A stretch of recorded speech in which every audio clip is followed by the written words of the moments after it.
tuntutan dari teman-teman sudah terpenuhi, baru kami akan kerja kembali.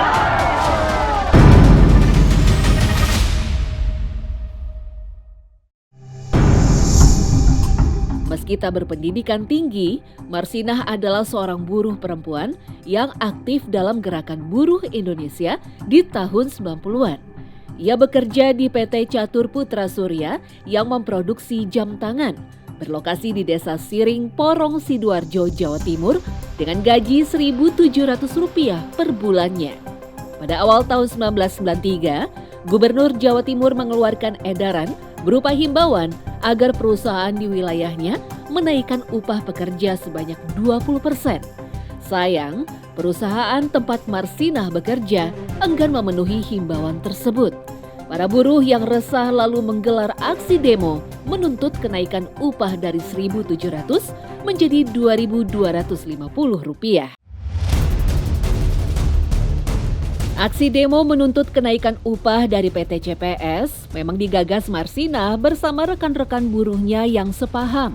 Ketika itu mereka membentuk tim kerja yang berjumlah 18 orang. Marsinah lalu dipilih menjadi pemimpinnya. Karena tak ada kesepakatan antara perusahaan dan buruh, sekitar 150 buruh kemudian melakukan aksi mogok kerja, menuntut kenaikan upah 20%, dan meminta pembubaran serikat pekerja di tingkat pabrik yang dianggap cenderung membela kepentingan pengusaha. Sejak 80-an ya terutama ya 70 akhir, Soeharto itu mulai menerapkan banyak sekali undang-undang, misalnya undang-undang subversif. Jadi orang-orang yang dianggap kritis ditangkepin. Tidak boleh ada serikat guru, hanya ada satu PGRI.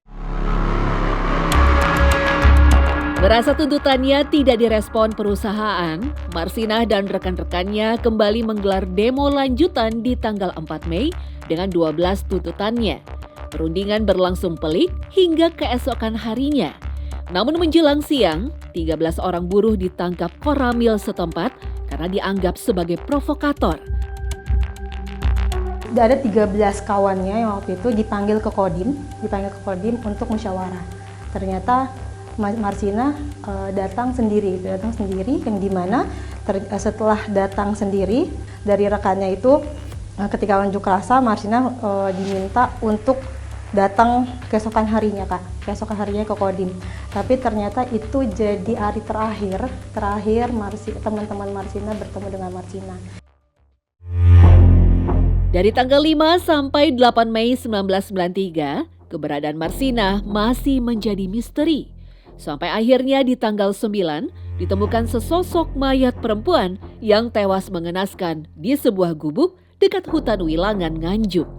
Sempat diduga mayat orang gila, pihak kepolisian akhirnya berhasil mengidentifikasi sebagai Marsinah. Keesokan harinya, 2 satpam dan 7 pimpinan PT CPS ditangkap aparat militer tanpa adanya surat perintah penangkapan dan penahanan. Mereka dipaksa mengaku sebagai dalang pembunuhan Marsinah. Sampai sekarang, siapa pelaku penculikan dan pembunuhan Marsinah masih belum terungkap. Kejanggalan nampak dari barang bukti dan hasil visum yang diungkap dokter forensik yang menangani kasus Marsinah, Abdul Munim Indris. Ia menegaskan penyebab utama kematian Marsinah bukanlah penganiayaan biasa, melainkan dengan senjata api. Jadi Marsinah ini disiksa luar biasa. Setelah itu kemudian setelah luar biasa kondisinya buruk sekali, dilepaskan di wilayah di pinggir hutan. Kemudian di pinggir hutan itu dibiarkan di situ dan ada polisi yang lewat.